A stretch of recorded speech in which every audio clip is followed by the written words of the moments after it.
Hello and welcome. My name is Angelique, and today I'm talking about Mercury in Aquarius as it relates to astrology.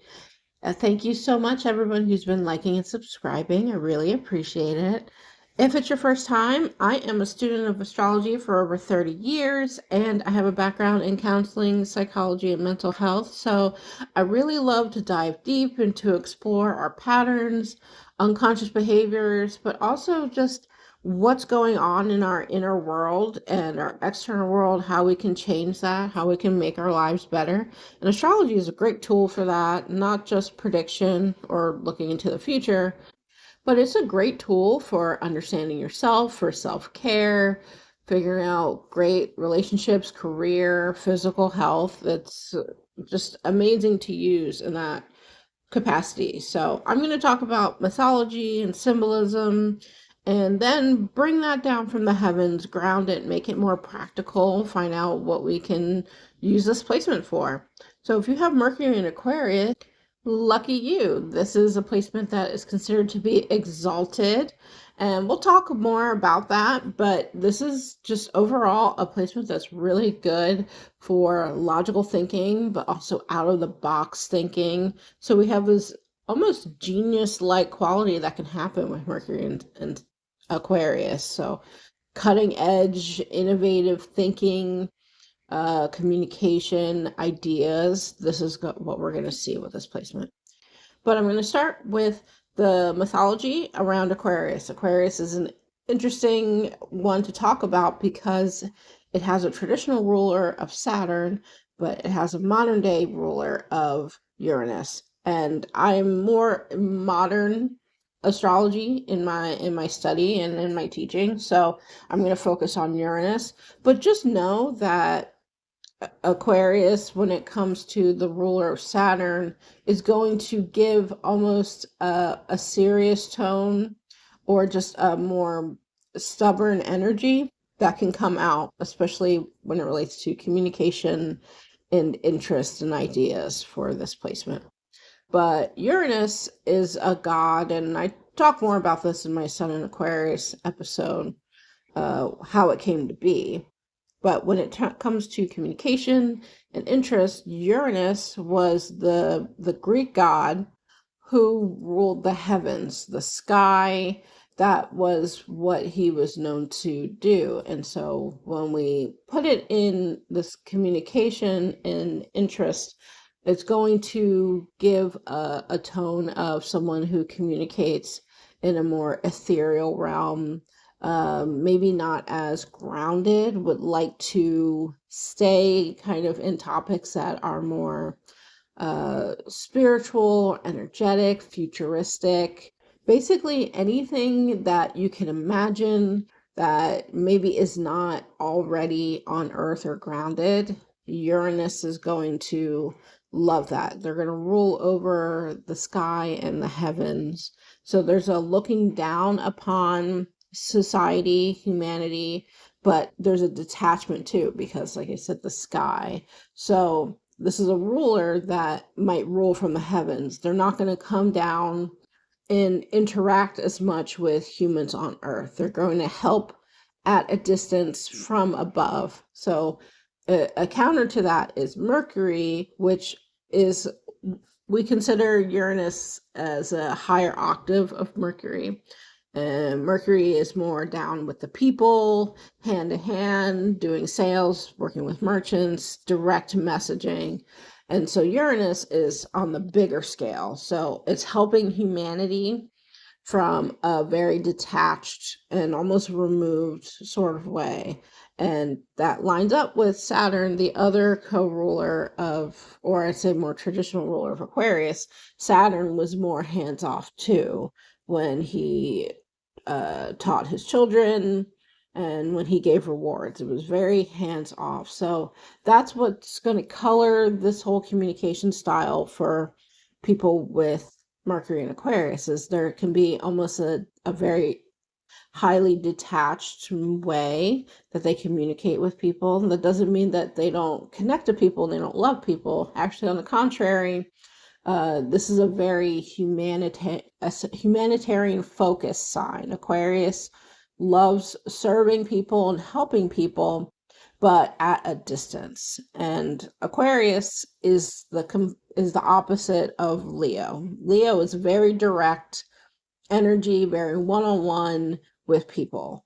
And so Aquarius, being on that axis, is still loves to help people and help people grow, but at a distance. So the interests are going to take on a more global, or even now technology, the internet.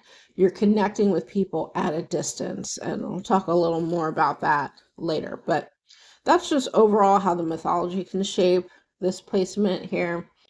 Now, when we get into the symbolism, that's where the air is going to meet air and really bring in this exalted nature.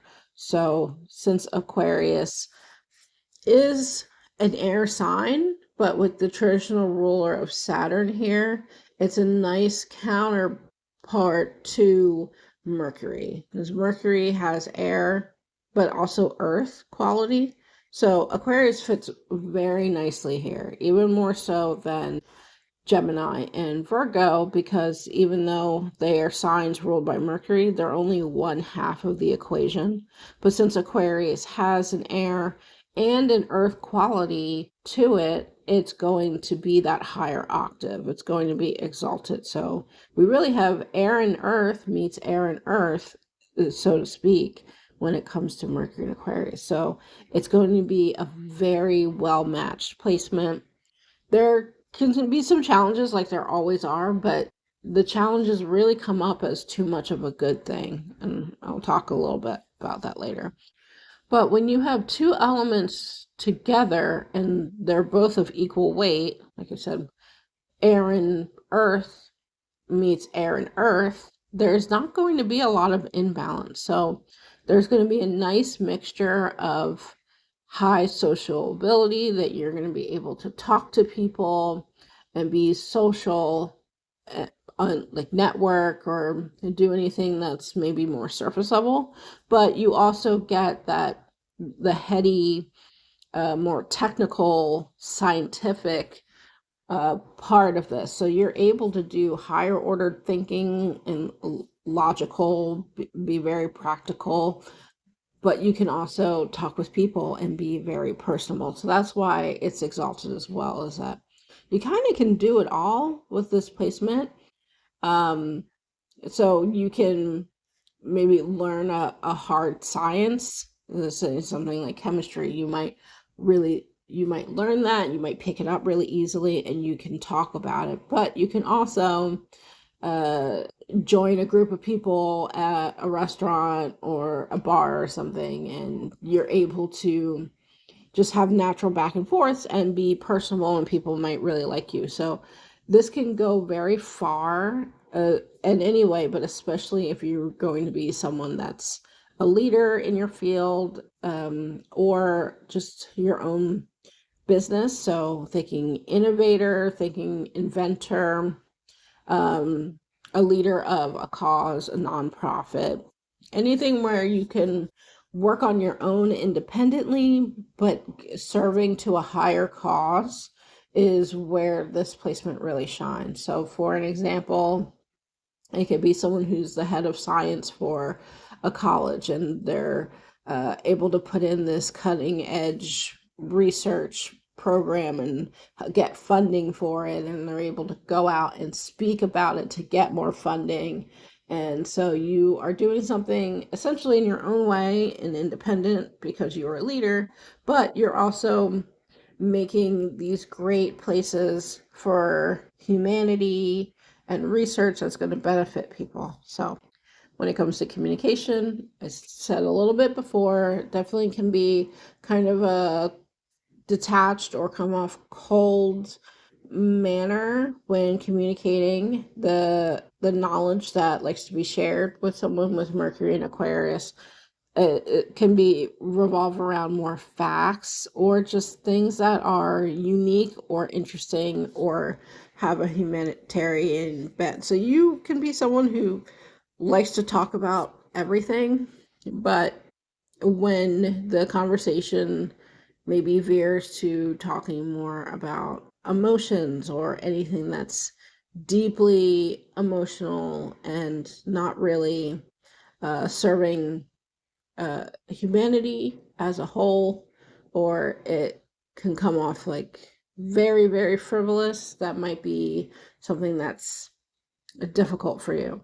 And Aquarius also can have a stubbornness to it because of that earth quality. So it can be hard to shift your ideals and your values and the way that you think about things or what you think about often. You can really have a hard time if you're talking to someone who's maybe pushing back or being critical about them, because you might just stand firm and not see the other person's point of view. That is what Aquarius can be in this placement, is someone who, yes, they're maybe a more innovative thinker and highly, highly intelligent. However, that can look, if we're communicating on a like more of a one-on-one personal level, it can be harder for them to connect with people on an emotional level. So if someone close to them, family member, partner, a friend, would like to know more about them, like their past, their upbringing in childhood, unless it's tied to maybe job or humanity or some way, someone with Mercury and Aquarius might not be willing to share that, or they might not understand why someone would want to know that. So that's where there can be some challenges. But Mercury and Aquarius people are going to appreciate people that think more logically, but also they show a love and care for humanity that lines up with their own thinking. Remember, Aquarius is helping other people, but they are protective of their own ideals and they don't like to conform to what other people are saying or doing if it doesn't relate to them. So there's a very strong sense of self. So when they meet people that they want to talk to, if the person's able to be very intelligent and hold a conversation and have a nice back and forth with them, that is going to go a long way. But if they have these like outdated notions about things, or they're just not caring for humanity in a way that the Mercury and Aquarius person likes, it can make it very difficult and challenging. So that is where those obstacles can show up for people in this placement, is if there's a time where you need to be a little more amenable.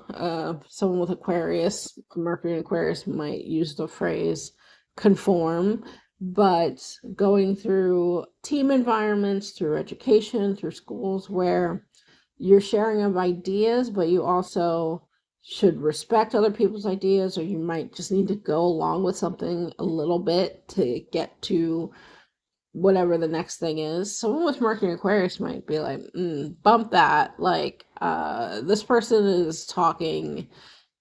I don't respect this person. The things they're saying is not legitimate. So I'm going to drop this class, or whatever it is. So there can be a rebellious pushback nature in the classroom environment or with other people if everything doesn't line up. But this person, when they grow up and they're into adulthood, it can be a lot easier because you can navigate your own path a lot more when you're an adult than when you're a child. So most likely found a niche, a career, a school, higher education that aligned with them, and and they were able to be surrounded by more people that think in line with them. So, but this is very high ordered, out of the box. So lots of new ideas and concepts. When it comes to skills, Mercury and Aquarius loves doing things in a new way. So if it's something like science or technology, Any of those skills, they might do it in a new way. So something like right now, robotics is very new and more cutting edge. So they might like science that's geared towards that. Then maybe something like geology, where it's more grounded and more of the past, and there's not really too much new uh, things that are and concepts that are coming out of that. So those can be very attractive to them. Like I said, starting their own business, um, any profession that allows them to express their ideas. So public speaking, writing, or even like an advisor, counselor, psychologist, but humanitarian causes as well can be really good. So the interests are going to normally take an out of the box or a unique or humanitarian focus. So if there's any type of like physical activities, these are people who might be more interested in doing something in a group, or distance learning, like distance gym classes, distance workouts, where there's a teacher at a distance, or it's just like a group club, like a hiking club, or a spirituality focused club, whatever they're interested in. So something where they just meet up and everybody's there, and there's a little bit of structure, but they can just kind of follow with a group instead of like a one-on-one. That can be a little too much for them. So things that are happening global or in the internet can be really interesting to them. Volunteering with nonprofits, they might be really interested in doing something like that, or just taking in podcasts or anything on the internet that has to do with new science, new technology, especially if it's futuristic or it's across the globe, it's from a different culture. They might be really interested in learning about that, or just material like reading that's about new concepts, especially if it's grounded in science or technology. So outer space, anything to do with space, anything technical like that. So something like watching a space launch or reading biography or history around astronauts, anything to do with space, wormholes, fifth dimension. I'm thinking anything like that that might be really interesting to them. Or it's on a humanity focused, or there's just something new and out of the box about it. So the music they enjoy might be out of the box, or there's something unique about it, something different about it, um, something cutting edge about it. So people that did something that maybe they were the first in the field to do it, or do something in a really new way, or bring in a new piece of tech. So that applies to anything else, film, discussions, anything like that. So traveling globally could be really good too, or just meeting people from different places, meeting people online, having long distance pen pals they might really like, or having a lot of friends that are online might be something that's really beneficial for them and something they're really interested in. Okay, so that is Mercury in Aquarius. Thank you so much for listening. If you have this placement and you like to share how that comes up for you,